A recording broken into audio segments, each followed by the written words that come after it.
এ কারণে কিছু কিছু মা বাপ আছে খুশনসিব মা বাপ, যাদের ঔরসে এই যে পাগড়ি পেঁচাইলাম এরকম সন্তান হয়, যাদের ঔরসে সন্তান হয় নেক কর্ম সম্পাদনকারী সন্তান। এই সন্তানগুলোর দিকে তাকাইলে মা বাবার চোখ শীতল হয়ে যায়। আর কিছু কিছু বদনসিব আছে, যাদের ঘরে এমন সন্তান হয় যে সন্তান মা বাবাকে দুশ্চিন্তার সাগরে ভাসায়। এ কারণে আল্লাহ বলে, এমন সন্তান আমার কাছ থেকে চাইবা যে সন্তান তোমাদের চোখ শীতল করবে, এটা আমার কাছ থেকে চাইয়া নিবা।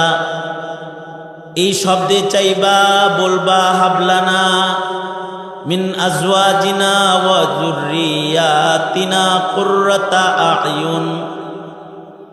ওগো আল্লাহ, দেন আমাদেরকে ওই সন্তান যে সন্তানগুলা আমাদের চক্ষু শীতলকারী সন্তান হবে। এটা আল্লাহর কাছে চাইতে হয়। আশ্চর্য বিষয় হলো,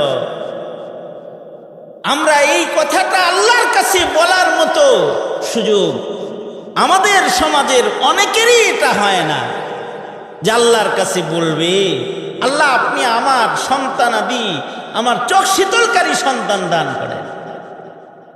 অথচ এটা সব নবীরাই দোয়া করেছে। বাবা আদমই দোয়া করেছে, ইব্রাহিম বাবা এই দোয়া করেছে। সব নবীরা তাদের দোয়ার মধ্যে তারা আল্লাহর কাছে চক্ষু শীতলকারী সন্তান আল্লাহর কাছে কামনা করছে। এবং আশ্চর্য, মুসলমান আমাদের সমাজের আমার গণনায় 80%-এরও বেশি মুসলমান হবে যাদের এই দোয়া বলার মতো জবান নাই। আমার গণনায় 80%-এর বেশি হবে। আমার তো মনে হয় আপনারা গুনলে, আপনারা ম্যাজিস্ট্রেট হিসেবে আমাদের চাইতে শক্ত, আপনারা গুনলে আরো কমে যাবে সংখ্যা, যে পুরা দোয়াটা বিশুদ্ধ করে উচ্চারণ করবে এমন শতকরা 20 জন মুসলমান পাওয়া মুশকিল। ঠিক না বে ঠিক? 20 জনও পাওয়া যায় না। এটা এখনকার রোগ না, এটা আরো আগের থেকেই মুসলমানদের ভেতরে এই রোগ দেখা দিছে, যে তারা শুদ্ধ করে আল্লাহর কাছে একটা ভালো সন্তান চাওয়াও জানে না। এ কারণে আমাদের বুজুর্গরা কয়, ঠিক আছে আল্লাহর ভাষায় যদি চাইতে না পারো তাহলে নিজের ভাষায় চাও। তো কোন বুজুর্গ তো কবিতা মুখস্থ করাইছে নিজের এলাকায়, যে তোমরা আল্লাহর কাছে এভাবে বলো, এমন সন্তান দে আল্লাহ, আমাকে এমন একটা সন্তান দে, কামাই খাওয়ার আশা নাই, আমি মরে গেলে দোয়া করবে যে। যদি তুমি আরবিতে না কইতে পারো তো বাংলায় কও আল্লাহর কাছে, এমন সন্তান দে আল্লাহ, এমন সন্তান দে আল্লাহ, এমন একটা সন্তান দে, কামাই খাওয়ার আশা নাই, আমি মইরা গেলে দোয়া করবে যে। সন্তান সন্ততি হলো পিতামাতার দোয়ার সামান। আল্লাহর রাসূল বলেন, মানুষ যখন মরে যায় তার সব ইনকাম সোর্স বন্ধ হয়ে যায়। মরার পরে আর নামাজ পড়ার সুযোগ নাই, মরার পরে ওয়াজ শোনার সুযোগ নাই, মরার পরে জিকির করার সুযোগ নাই, মরার পরে রোজা রাখার সুযোগ নাই। কিন্তু মৃত্যুর পরেও কিছু রাস্তায় মানুষ ইনকাম করে, নেকি ইনকাম করে। যে 3 রাস্তায় মানুষের মৃত্যুর পরেও নেকি উপার্জন হয়, তার আমলনামায় নেকি জমা হয়, সেই 3 রাস্তার একটা রাস্তা হইল সাদাকায়ে জারিয়া। মসজিদ করছে, মাদ্রাসা করছে, কালভার্ট করছে, রাস্তা করছে, জনসেবা করছে, সাদকায়ে জারিয়া করছে, মানুষের উপকার হয় এমন কাজ করছে। মরার পরে তার কৃত নেকি কৃত কর্মের দ্বারায় মানুষ উপকৃত হয়, সে নেকি পায়। অথবা সে ইলমে দ্বীনের খেদমত করছে, তার টাকা দিয়ে একটা হাফিজুল কোরআন বানাইছে, একটা আলেম বানাইছে, অথবা সে ইলম শিখাইছে নিজে মুআল্লিম হয়ে। এই ইলমের সিলসিলা জমিনে যতদিন জারি থাকে, সে কবরে শুয়া শুয়া সব পাইতে থাকে। ইল্লা মিন সাদাকাতিন জারিয়াতিন আও ইলমিন ইউনতাফাউ বিহি।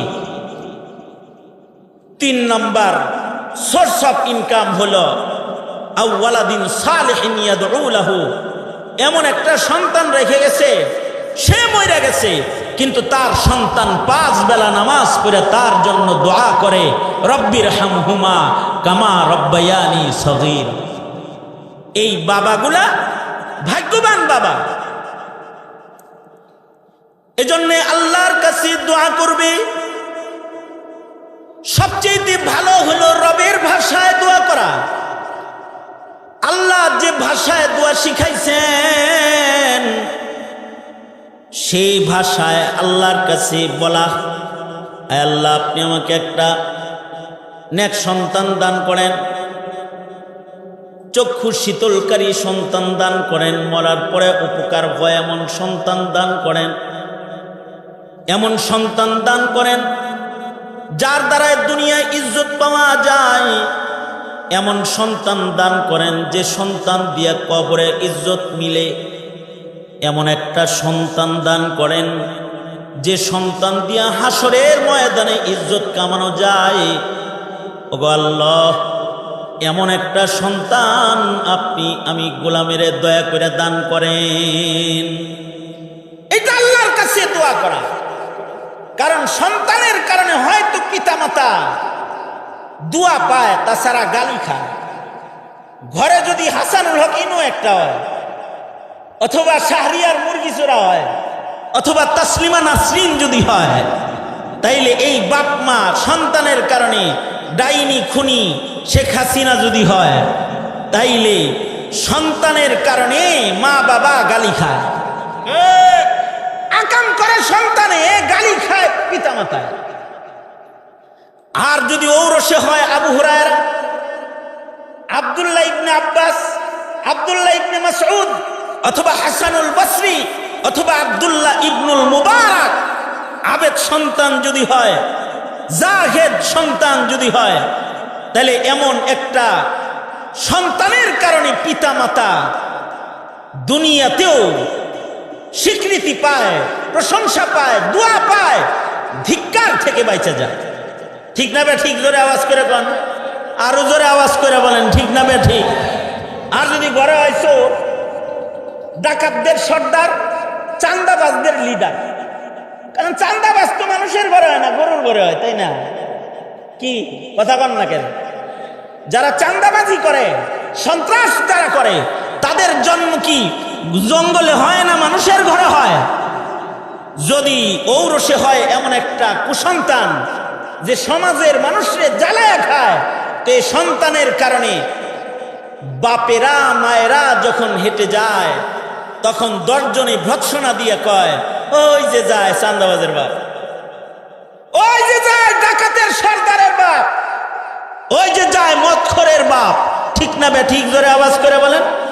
ওই যে যায় জুয়া খেলে সন্তান, নেশাগ্রস্ত পাপিষ্ট এক সন্তানের বাপ যাইতাছে।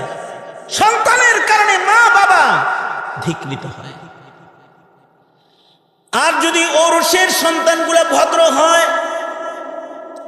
সন্তান যদি নম্র হয়, সন্তান যদি আখলাকওয়ালা হয়, সন্তান যদি পর উপকারী হয়, তখন এই সন্তানের কারণে মা বাপ যদি ভাঙ্গা ঘরেও বসবাসকারী হয়, তো তার ঘরের সামনে দিয়া মানুষ যখন হেঁটে যায় তখন বইলা যায়, ঘরে চাল নাই, বৃষ্টি হইলে বৃষ্টির পানি ঘরের ভেতরে ঢুকে যায়, পরনে সুন্দর কাপড় নাই, ছেঁড়া কাপড় পইরা আব্দুল জলিল ঘুরা বেড়ায়, কিন্তু মহান রব্বুল আলামিন তারও রসে 3টা রত্ন দান করেছে।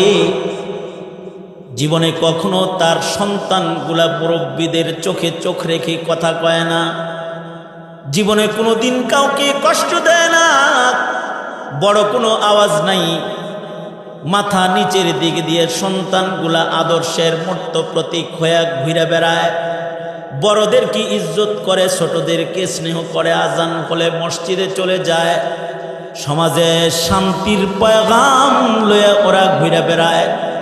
ঘরবাড়ি নাই কিন্তু ঘরে হীরার টুকরা আছে। মানুষ এটা বলে কারণ কি তার ঘরে আল্লাহ পাক রত্ন সন্তান দান করেছেন। এইটা দিবেন তো আল্লাহ রাব্বুল আলামিন। এই কারণে আল্লাহর কাছে এটা বান্দা চাইবে। দোয়াটাও আল্লাহ পাক শিখাইছেন। আমি আয়াতটা পড়েছি, আমার সাথে সবাই মিলে দরদ ভরে একটু আল্লাহর কাছে দোয়াটা আল্লাহর ভাষায় পড়েন, আমার সাথে বলেন রব্বানা। আপাতত নুরানি মাদ্রাসায় ভর্তি হন কয়েক মিনিটের জন্য। কি স্যার জোরে করে বলবেন, ঠিক আছে না? মেঘ আসার আগ পর্যন্ত তো আসেনি, মেঘ আইলে না যাইবে, মেঘই যদি না আসে তাতে তো আসেন তো কিছু সময়, নাকি বলেন? তবে ভয়ের কোনো কারণ নাই। আমি তো লম্বা কিছু বলতে পারি না, লম্বা ওয়াজ করা আমার আদতের খেলাফ, অভ্যাস না। আর লম্বা বলার মতো পুঁজিবারটাও আমার নাই। আমার ডাইনে বামে যারা বসা আছে এরা কিন্তু অনেক বড় বড় আলেম, আর আমার হইল জবান বড়, জবান উঁচু, কিন্তু আমার ভেতর খালি। আমার জবান উঁচু হওয়ার কারণে শেখ হাসিনা আমার জেলখানায় নিয়ে জবান বন্ধ করে রাখছে 1 বছর, কারণ আমি উঁচু জবানে কথা কয়ে ফেলাই দিই। আমার সৌত আলী, ভেতরে অত মাল মশলা কিছু নাই, সুতরাং আপনাদেরকে আটকায় রাখার কোনো নিয়ত আমার নাই। খুব সংক্ষেপেই আপনাদেরকে বিদায় করে দেওয়ার একটা সুযোগ তালাশ করতেছি। আব্দুল্লাহ ভাই তো ভালো একজন মানুষ, খাদিমুল হুজ্জাজ, হাজিদের খেদমত করে। আরাফা মিনা মুজদালিফায় ওনার সাথে মোলাকাত হয়ে যায়, কাবার চত্বরে মোলাকাত হয়ে যায়। ওনার বাড়িতে আমি আসি, এটা উনি চাইছে। আর এই মাদ্রাসায় পাগড়ি প্রদানের বাহানায় আমার হাজিরি হয়ে গেছে। এছাড়া আসা হয় নওগাঁ শহরে, খুব বেশি আসা হয় নাই। বৃষ্টি বাদলা না হইলে হয়তো আশপাশ থেকে বন্ধু বান্ধবরা গাড়ি নিয়ে আসার জন্য প্ল্যানিং করছিল, বাতাস আর বৃষ্টির কারণে সব বাদ দিকে বসছে, বুঝেন নেই। যাই হোক, এরপরেও এই উলামা হজরত অনেকে বগুড়া থেকে আসছে, অনেকে নিয়ামতপুর থেকে আসছে, পোরশা থেকে আসছে। ওনারা যেহেতু আইসা পড়ছে, এই কারণে আর বইয়াও রয়েছে। কিছু কথা ওনাদের সামনে নিয়ে আপনাদেরকে শোনাইলে আল্লাহ বারাকা দিতে পারেন, এই আশায় কয়েকটা কথা বলবার জন্য বসছি। সুতরাং ধৈর্যের সাথে আমার সাথে থাকেন, খালি মূর্তির মতো এরকম থেকে বয়ে থাকেন না। যা বলি আমার লোকে একটু বইলেন মাঝে মাঝে জোরে আওয়াজ করে। আচ্ছা, আপনারা কারা কারা কথা বলতে পারেন না হাত তুলেন তো দেখি। বুবা কেউ নাই তো? সবাই কথা বলতে পারেন তো? কারা কারা কথা বলতে পারেন হাত তুলেন তো দেখি, দেখবো কিন্তু কিরকম বলতে পারেন আপনারা। এখন যদি কেউ বুবা রইছেন তাইলে কিন্তু সমস্যা আছে, হাত নামান। আমার সাথে জোরে করে বলেন রব্বানা। কত সুন্দর শোনা গেছে না? আমাদের নুরানি মাদ্রাসাগুলোতে দেখবেন এইরকম সুন্দর করে পড়ায়, 2-4 বার পড়ায় দেয় আর বাচ্চাদের মুখস্থ হয়ে যায়। আপনারা বলে আমিন কল লেগে বয়ে থাকে, মানে হুজুর পরে আপনারা মুক্তাদি হিসাবে কোন আমিন আমিন, হুজুর আমি আমিন কমু, ওইগুলা কমু না। এই কারণে 30 বছর দোয়া করেন নিয়ে এখনো পর্যন্ত দোয়া মুখস্থ হয় না। যদি ইমাম সাহেবের সাথে ওই 30 বছর মসজিদে দোয়াগুলা ভালো করে শুনতেন আর পড়তেন, তাহলে আপনার মুখস্থ হয়ে যেত, শরম পাইতে হইতো না। এখন খালি আপনি অপেক্ষায় থাকেন হুজুর শেষ করব কখন, আমি আমিন বলবো কখন। এই ইন্তজার যারা করেন, মওত পর্যন্ত একটা দোয়া মুখস্থ হবে না জবান না খুললে। এ কারণে শরম ভাঙ্গা, আলসি ভাঙ্গা, বুলোক আর শুদ্ধ আল্লাহর রাস্তে মুখটা খুলে আলান, জোরে করে বলেন রব্বানা হাবলানা মিন আজওয়াজিনা ওয়া যুররিয়াতিনা কুররাতা আয়ুন কুররাতা আয়ুন ওয়াজআলনা লিল মুত্তাকিনা ইমামা। কত সুন্দর দোয়া মিয়া, রাস্তাঘাটে চলতে ফিরতে পড়া দরকার সব সময়। কারণ এখন প্রজন্মের ভেতরে ভালো সন্তানের সংখ্যা বেশি নাকি আকাম করেন না পাবলিক বেশি? আকাম করেন না বেশি, ভালো সন্তান কিন্তু এখন কম। আপনাদের এলাকায় ভালো সন্তান বেশি, যদিও দোয়া করি আরো বাড়ায় দেখ আল্লাহ পাক। কারণ খারাপ অবশ্য বেশি লাগে না তো। পুরো একটা ফুল বাগান বরবাদ করার জন্য একটা উল্লুই যথেষ্ট। পুরা একটা দেশ নষ্ট করার জন্য একটা ডাইনি যথেষ্ট হয়ে যায়, একটা ডাইনি যথেষ্ট হয়ে যায়, অথবা একটা সন্ত্রাসী যথেষ্ট হয়ে যায়। দেশের মানুষের মাথা নষ্ট করার জন্য ক্ষমতার চেয়ারে বসে থাকা একটা খুনি, বিচারের পোস্টে বসে থাকা একটা লোভী, টাকার কাছে নিজের গর্দান বিক্রিকারী, এক বেঁচে যাওয়া বিক্রিকারী, একটা বাজারের বাইরের মানুষ, সমাজের বাইরের মানুষ, সমাজের অধিপতি হয়ে বসে থাকলে এই এক শয়তান দেশে আগুন লাগায় দেয়, একটা আগুন লাগায় দেয়। এ কারণে এটা তো একটা হইলেও ভয়ঙ্কর। ভয়ঙ্কর কেউ ঘুমায় থাকলেও সমস্যা। এক বুজুর্গ রাস্তা দিয়ে যাইতেছে, দেখে এক ডাকাত ঘুম পাড়তেছে, ডাকাইতেছে, চিহ্নিত ডাকাত, এটা ঘুমায়। বুজুর্গ ওখান দিয়ে যায় আর কয় জালেমেরা খোফতা দি দামনি মেরোজ। একদিন দেখি যে ডাকাত ঘুমাইতেছে, জালেমটা ঘুমাইতেছে।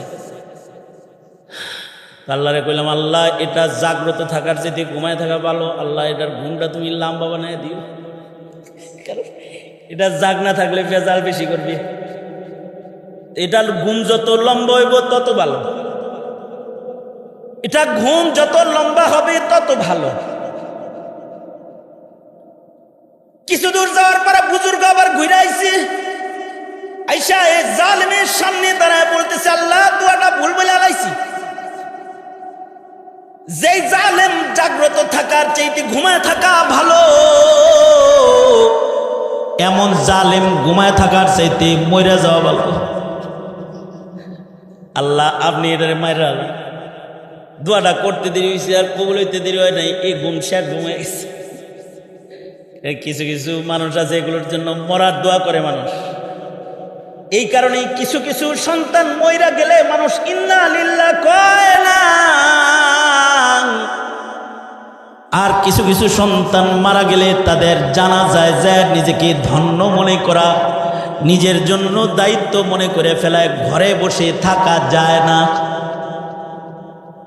যেমন শরীফ উসমান হাদি মারা গেছে, তার মৃত্যুর পরে তার জানাজায় লক্ষ লক্ষ লোক গেছে।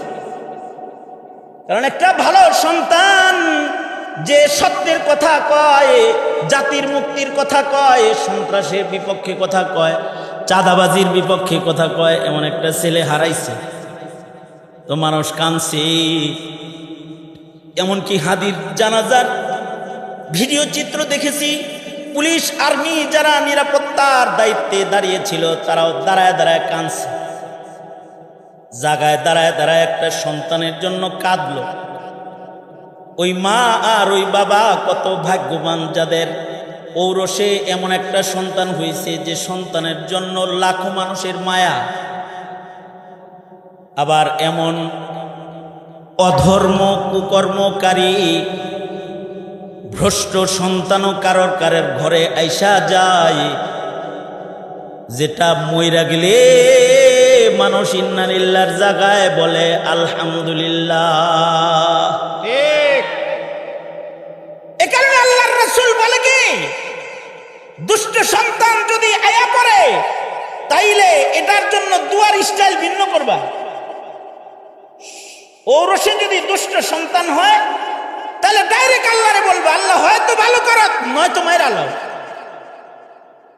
নবীজি এই দোয়াটাও শিখাইছে, আল্লাহুম্মা ইন্নী আউযু বিকা মিন ওয়ালাদিন ইয়াকুনু আলাইয়া ওয়াবালা।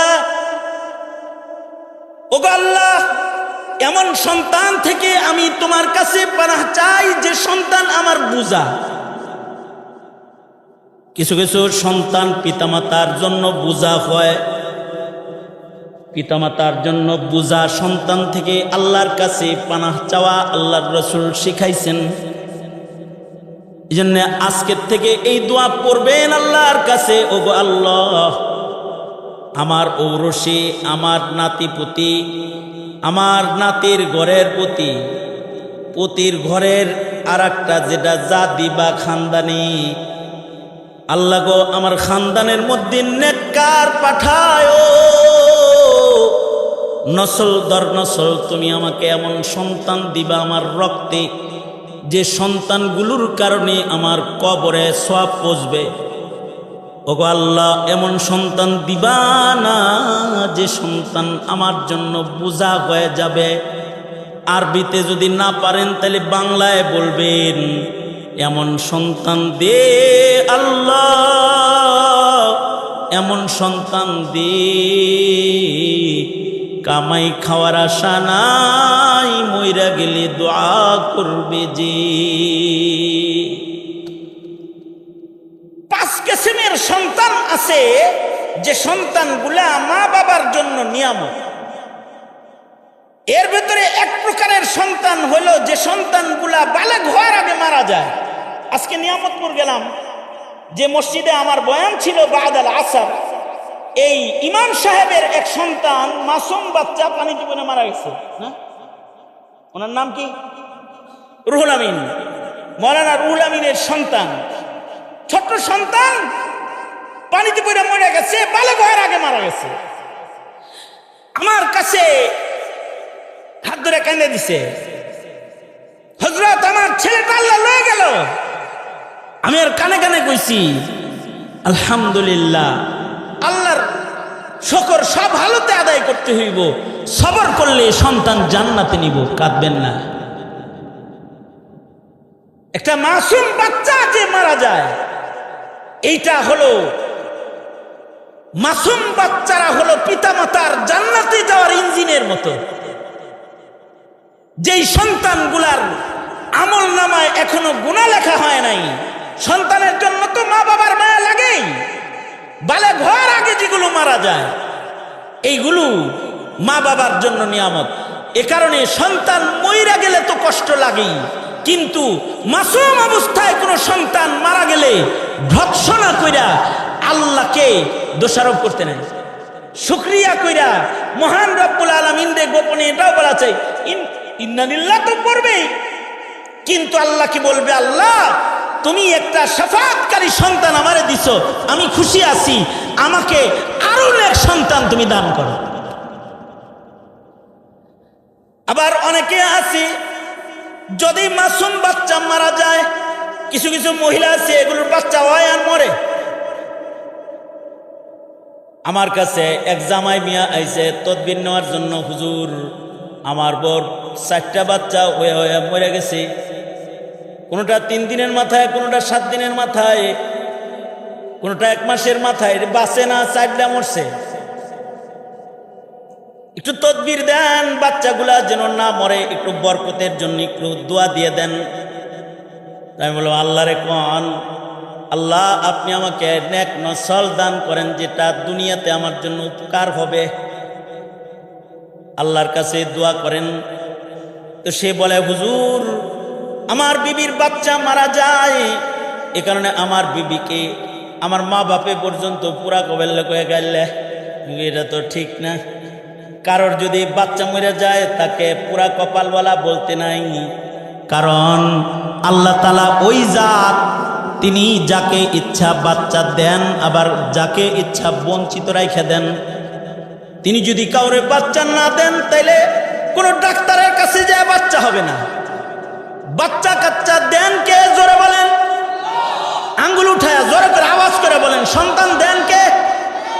মাজারে, কবরে, খাজার দরবারে সন্তান আছে তো, কবিরাজের কাছে সন্তান আছে তো, ডাক্তারের কাছে আছে তো। সন্তান দেনেওয়ালা কে? জোরে আওয়াজ করে বলেন, আরো জোরে আওয়াজ করে জোরে বলেন, কে? আল্লাহ। আবার বাচ্চা যে লয়ে গেল, এটা কে লয়ে গেল? আল্লাহই তো লয়ে গেল। কিন্তু যদি বাচ্চা বয়সে নিয়ে যায় থাকে, এটা নিয়ামত, রহমত। আমাদের নবী আলাইহিস সালাতু ওয়াস সালামের সন্তান ইব্রাহিম ছোট্টবেলায় মরে গেছে, নবীজি কোলে নিচে চোখের পানি গড়ায় পড়ছে। সন্তান মারা গেছে, কান্না তো আসবেই। নবীজি কোলে কইরা নিজের হাতে নিজের সন্তানরে কবরে নামাইছে। কারোর যদি সন্তান মারা যায়, সে তো ইব্রাহিম কবরে নামানোর যে দৃশ্য মুহাম্মদুর রাসূলুল্লাহ সাল্লাল্লাহু আলাইহি ওয়াসাল্লামের জীবনে গেছে, ওই সুন্নতের একটা আমল সে করার সুযোগ পাইল, যে সেও নবীজির মতো নিজের সন্তানকে কবরে নামাইল। এটা তার মৃত্যুর ইয়াদকে আরো শক্তিশালী করবে, মুত্তাকি হওয়ার জন্য তাকে সহযোগিতা করবে। এখন তাই বলে আবার সন্তানের মৃত্যু কামনা করা, এত কিছু যে এত ফজিলত, আল্লাহ মাইরে আল্লাহ, হ্যাঁ মাইরে ফেলা কোন যাইব? মৃত্যু কামনা করা জায়েজ নাই, কোন মানুষের মরণ কামনা করা জায়েজ নাই। এমনকি যদি কারোর ঔরসে পাগল সন্তানও জন্মগ্রহণ করে, এই সন্তানেরও মরণ কামনা করা জায়েজ নাই। কারণ মাসুম বাচ্চা যেমন নিষ্পাপ, পাগলরাও নিষ্পাপ। পাগলের উপরে শরীয়তের কোনো বিধান নাই। মাসুম বাচ্চারা যেমন পিতামাতাকে সুপারিশ করে আল্লাহর জান্নাতে নিবে, পাগল সন্তান যদি কারোর ঘরে হয়, এই পাগল সন্তানও মা বাবারে শাফাত করে জান্নাতে লয়ে যাবে, শুধু পাগল পালার কারণে। আমি এক এলাকায় মাহফিলে গেছি, এক লোক তার সন্তান আমার কাছে নিয়ে আসছে। এটা যে পাগল এটা আমি জানি না। উনি নিয়ে আসছে বরকতের আশায়, যে হুজুর যদি ফুফা দেওয়াই যদি কোনো উন্নতি হয়। তা আমি তো দেখতে শুনতে তো খুব সুন্দরই লাগতেছে, আমি হাত ধরে টান দিছি কোলে বসানোর জন্য।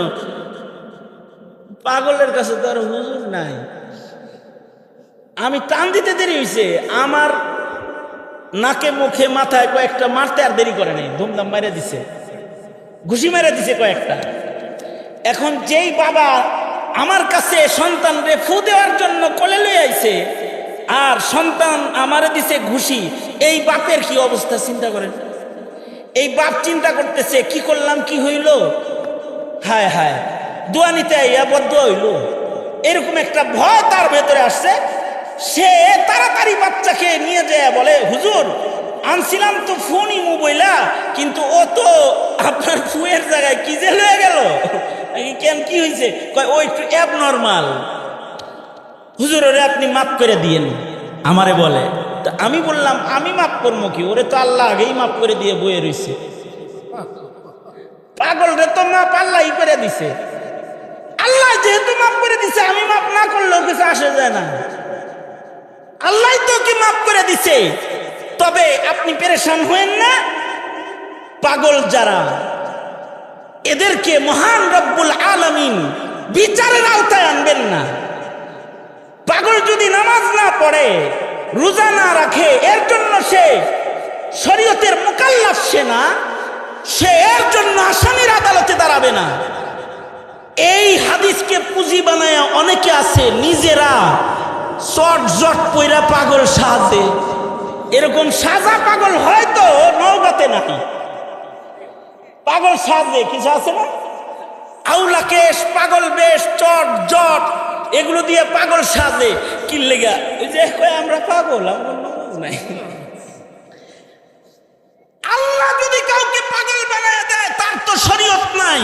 কিন্তু লা রুহবানিয়াতা ফিল ইসলাম, যারা পাগল সাজে ইসলামের ভেতরে পাগল সাজে, ইসলামে ওর জায়গা নাই, সে ইসলাম থেকে বের হয়ে যায়। এজন্যে সাজা পাগল যারা তাগরে প্রশ্রয় দিলে ওরা বলবে কি জানেন? কুল আউযু বিরাব্বিন নাসে, মালিকের নাসে, আল্লাহ নাচতে কইছে, গান গাইতে কইছে, এই দিকে মানুষের ঈমান নষ্ট করে ফেলবে। ওই যে আবুল সরকার এক পাগল। সাবধান।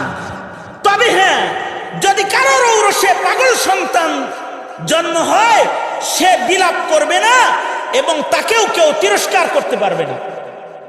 যদি তিরস্কার করে তাইলে তিরস্কার করার অপরাধে সে গ্রেফতার হবে, কারণ এটা কোনো আযাব না, এটাও পিতামাতার জন্য এক প্রকারের আজমাইশ তো বটেই, কষ্ট তো বটেই, কিন্তু এটাও এক প্রকারের রহমত, কারণ এরাও পিতামাতার জন্য শাফাআতকারী হবে। আমি ওই বাপেরে বললাম সবর করেন, ছেলে শাফাআত পাইবেন। এই বাপ তখন কান্দা দিয়া কয়, হুজুর আসলেই আমার এই বাচ্চার জন্য আমি আর আমার বিবি ছাড়া ওর আপনজন বলতে আর কেউ নেই, কেউ আর পাগলামিকে লালন করে না, আমরাই ওকে পালি। দোয়া কইরেন আল্লাহ যেন ওর খেদমতের জন্য আমগর মা বাবারে সুস্থ রাখে, আর আমাগরে যেন আল্লাহ পাক হায়াত লম্বা করে দেয়, ও যেন বিপদে পড়ে না যায়। তাহলে এই সন্তানগুলাও এক প্রকারের মিন ওয়াজহিন শাফাআতের নাজাতের সামান। তবে এই প্রকারের সন্তান থেকেও পানাহ চাওয়া, শ্রেষ্ঠ নাজাতের সন্তান হলো তারা যাদের খানদানের ভেতরে আলেম সন্তান পাওয়া গেল। অর্থাৎ আজকে যে 9 জন হাফিজুল কুরআনকে পাগড়ি দেওয়া হয়েছে, অথবা যদি কারোর খানদানের ভেতরে আলেমী দ্বীন সন্তানের জন্ম হয়ে যায়, যারা আলেম হয়ে যায়, এই সন্তানগুলা শুধুই মাত্র মা বাবার জন্য নিয়ামত নয়, টোটাল বংশের জন্য তারা নিয়ামত। এমন সন্তানের জন্য তো মা বাপ পুরস্কৃত হবে ময়দানে মাহশরে। আল্লাহ রাব্বুল আলামিন এই সন্তানের কারণে মা বাবার মাথায় নূরের তাজ পড়ায় দিবে, যে নূরের তাজের আলো সূর্যের আলোর চাইতে বেশি ভালো হবে।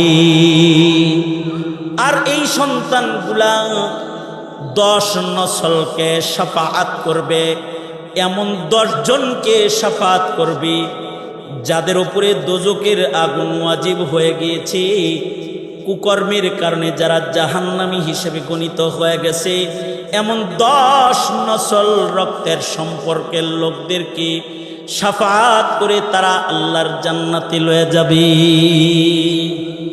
এ কারণে আল্লাহ কি বলে, আল্লাহ তুমি আমার রক্তের ভেতরে আলেম দিবা, না হয় আমার ছেলে মেয়ের রক্তের ভেতরে হাফেজ আলেম দিবা, অথবা তার ঘরের ঘরে হইলেও একজন আলেম দিবা, কারণ নানা হইলেও শাফাআত পাওয়া যাইব। আল্লাহু আকবার জোরে করে বলেন, দাদা হইলেও শাফাআত পাওয়া যাইব। আর আরেক প্রকারের সন্তান হলো শহীদ সন্তান। আমাদের দেশের সন্তানরা জীবন দেয়, কেউ আছে চোরের লেগে জীবন দেয়, বাটপারের লেগে জীবন দেয়, চান্দাবাজের লেগে জীবন দেয়, কুফরি তন্ত্রের জন্য জীবন দেয়, আছে না নাই জোরে বলেন। কিন্তু কেউ কেউ আছে যারা দ্বীনের জন্য জীবন দেয়, মুজাহিদ, শহীদ। কারোর রক্তে যদি শহীদ সন্তান পাওয়া যায়, এই শহীদ সন্তানগুলা মা বাবার জন্য নিয়ামত। এজন্য নিজের সন্তানদের খালি বাঁচার ওসিয়ত করা লাগে না, মরার ওসিয়ত করা লাগে। নিজের সন্তানকে বলতে হয়, তুই যদি আমার পিতৃ পরিচয় দিতে চাস, তাহলে তোর সামনে যদি রাসূলকে কেউ গালি দেয়, তুই জীবন দিবি, কিন্তু নবীর ইজ্জতকে ভুলুণ্ঠিত হতে দিবি না, এই ওসিয়ত করতে হয়। নিজের সন্তানকে বলে দিতে হয়, যদি আমার দেশের মাটি ও স্বাধীনতা ও দেশের শান্তি শৃঙ্খলা নিয়ে যদি কেউ টানাটানি করে, তো মুক্তিযোদ্ধার সন্তান হিসাবে জীবন দিবি, কিন্তু এদেশের মাটিকে কারোর কাছে বর্গা দিবি না। এগুলো ওসিয়ত করতে হয়, কারণ শহীদ সন্তানের মা বাবারাও এরা ভাগ্যবান মা বাবা। এই সন্তানগুলাও হাসর হাসরের মাঠে মা বাবারে শাফাআত করবে। সর্বশেষ কমাস কম নামাজি নেককার সন্তানও যদি কারোর ঘরে হয়ে যায়, তাইলে সন্তানের কৃত কর্মের সওয়াব মা বাবা কবরে শুয়ে শুয়ে পায়। শুধু তাই নয়, ভালো সন্তান যদি কারোর ঔরসে হয়, দুনিয়ার জীবনও তার সুন্দর হয়, কবরের জীবনও তার সুন্দর হয়, হাসরের জীবনও তার সুন্দর হয়।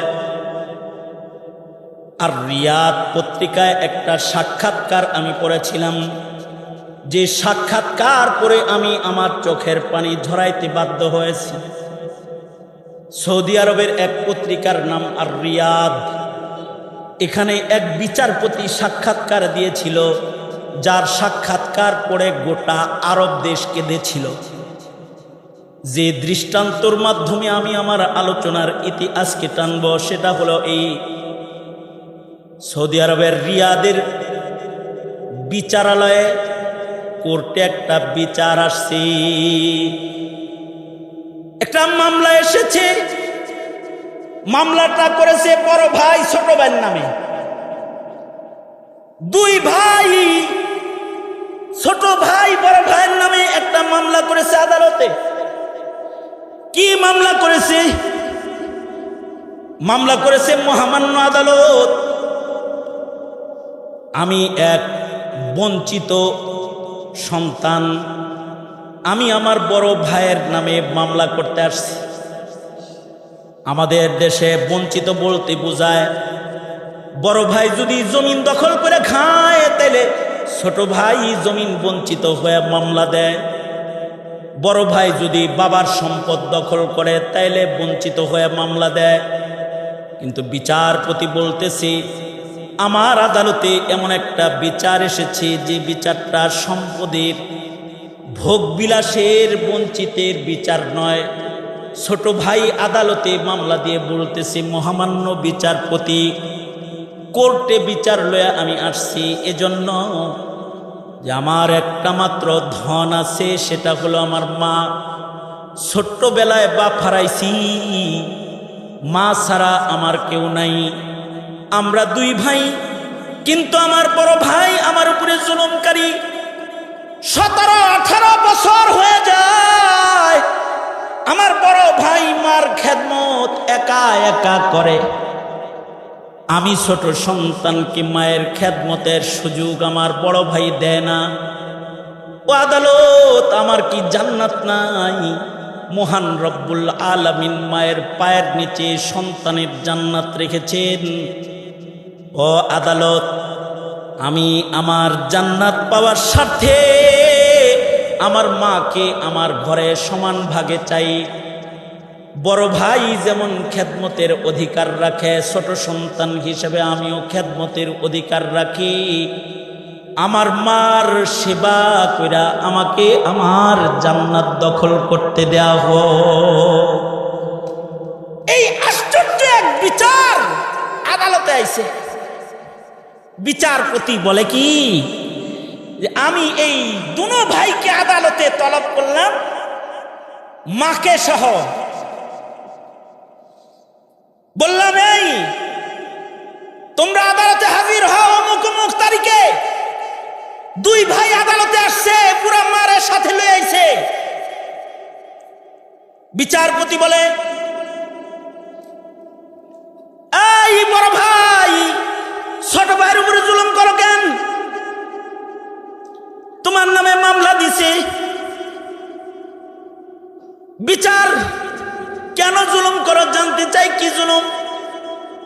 তোমার মা তোমার ঘরে আটকায় রাখো কেন? ছোট সন্তানের কাছে দেও না কেন?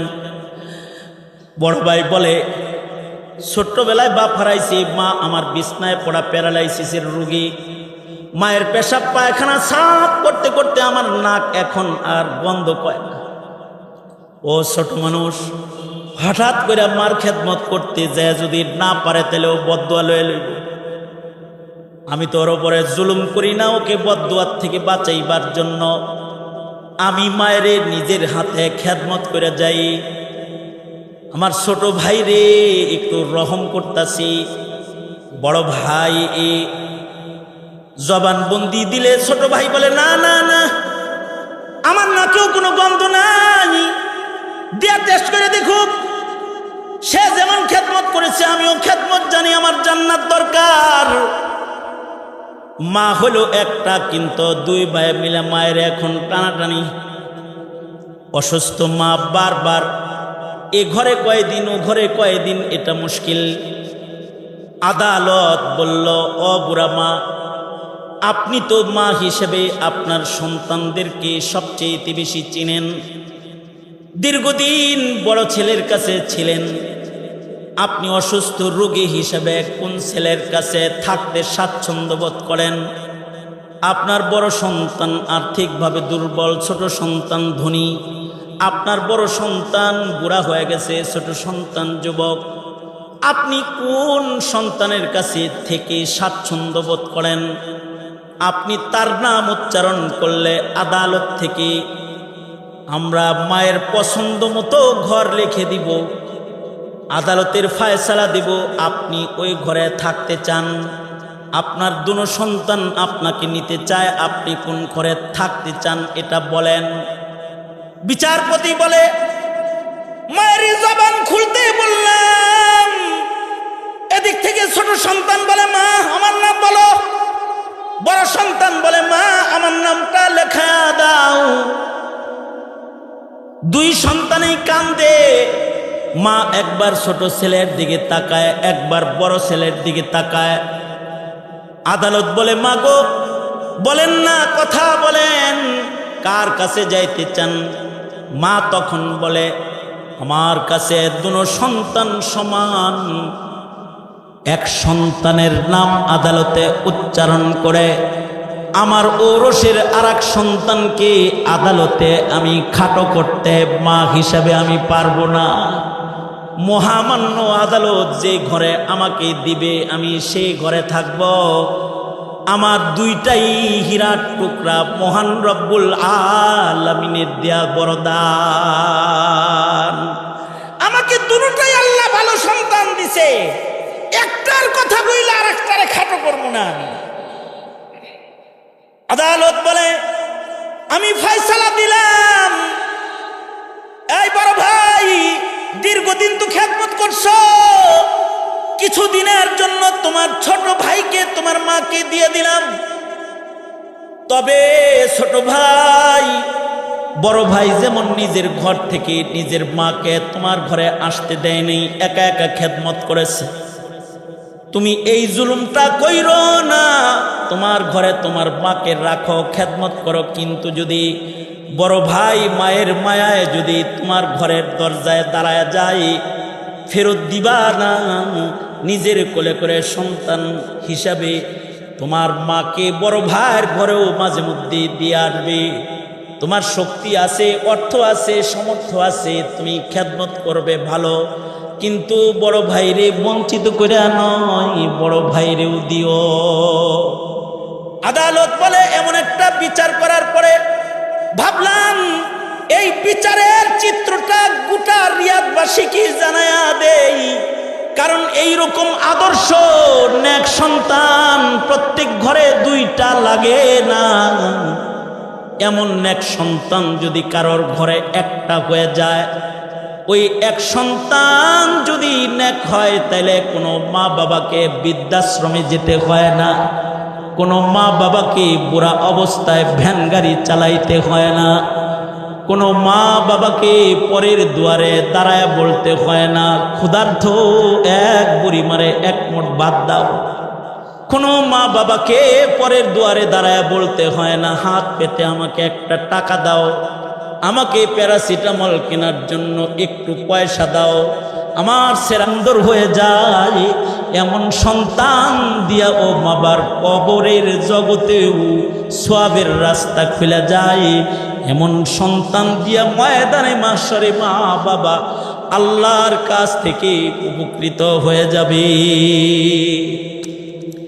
এ কারণে পৃথিবীর প্রত্যেকটা পিতা মাতার জিম্মাদারি হলো আল্লাহর কাছে বলবে, এমন সন্তান দে আল্লাহ, এমন সন্তান দে কামাই খাওয়ার আশা নাই, মইরা গেলে দোয়া করবে যে।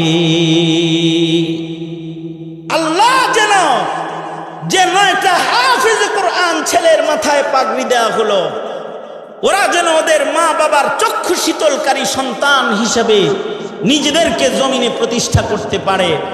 আর আমাদের ঔরসেও যেন আল্লাহ পাক আমাদের নাজাত পাওয়ার উপযুক্ত সন্তান যেন আমাদের আল্লাহ পাক দান করে, এ কামনা করি। আজকের মুখতাসার বক্তব্য এখানেই শেষ করছি। আল্লাহ পাক আমাদের সবাইকে কবুল করুন। সবাই ইস্তিগফার পড়েন। আস্তাগফিরুল্লাহ রাব্বি মিন কুল্লি যামবিন ওয়া আতুবু ইলাইহি লা হাওলা ওয়ালা কুওয়াতা ইল্লা বিল্লাহিল আলিয়্যিল আযীম। আস্তাগফিরুল্লাহাল্লাযী লা ইলাহা ইল্লা হুয়াল হাইয়ুল কাইয়্যুম ওয়া আতুবু ইলাইহি। মাদ্রাসায় কিতাব বিভাগ শুরু করা হয়েছে। আপনারা এর প্রচার প্রসার করবেন যেন মাদ্রাসার কিতাব বিভাগে ছাত্র সংখ্যা যেন বেড়ে যায়। এখনই দোয়া হয়ে যাবে। এই দোয়ার আগে রুমাল দিবে? হ্যাঁ, রুমাল দিছিল? রুমাল দেয় নাই। এখন দোয়া হবে। দোয়া করেই উঠেন সবাই। দোয়ার ফজিলতের উপরেই তো বয়ান করলাম। আল্লাহর কাছে একটু চান, সৎকার পরে দোয়া কবুল হয়, কোনো চাপাচাপি নাই। বাচ্চারা একটু রুমাল নিয়ে যাবে, যে যা পারেন রুমালে একটু সাদাকা করেন মাদ্রাসায়। আল্লাহ পাক এই মাদ্রাসাটাকে কবুল করে।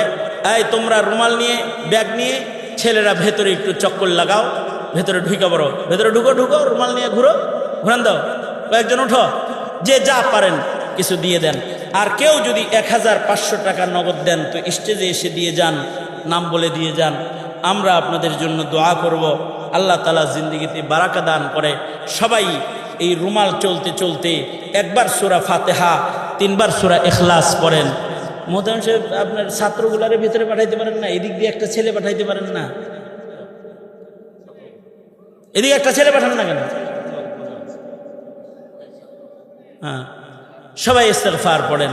আস্তাগফিরুল্লাহ রাব্বি মিন কুল্লি যামবিন ওয়া আতুবু ইলাইহি লা হাওলা ওয়ালা কুওয়াতা ইল্লা বিল্লাহিল আলিয়্যিল আযীম। আস্তাগফিরুল্লাহাল্লাযী লা ইলাহা ইল্লা হুয়াল হাইয়ুল কাইয়্যুম ওয়া আতুবু ইলাইহি। একবার সূরা ফাতিহা পড়েন, 3 বার সূরা ইখলাস। বিসমিল্লাহির রহমানির রহিম। আলহামদুলিল্লাহি রাব্বিল আলামিন আর রহমানির রহিম মালিকি ইয়াউমিদ্দিন ইয়াকা না'বুদু ওয়া ইয়াকা নাস্তাঈন ইহদিনাস সিরাতাল মুস্তাকিম সিরাতাল্লাযীনা আন'আমতা আলাইহিম গায়রিল মাগদুবি আলাইহিম ওয়ালাদ-দাল্লিন আমিন। বিসমিল্লাহির রহমানির রহিম। কুল হুয়াল্লাহু আহাদ আল্লাহুস সামাদ লাম ইয়ালিদ ওয়া লাম ইউলাদ ওয়া লাম ইয়াকুল লাহু কুফুয়ান আহাদ। বিসমিল্লাহির রহমানির রহিম। কুল হুয়াল্লাহু আহাদ আল্লাহুস সামাদ লাম ইয়ালিদ ওয়া লাম ইউলাদ ওয়া লাম ইয়াকুল লাহু কুফুয়ান আহাদ। বিসমিল্লাহির রহমানির রহিম।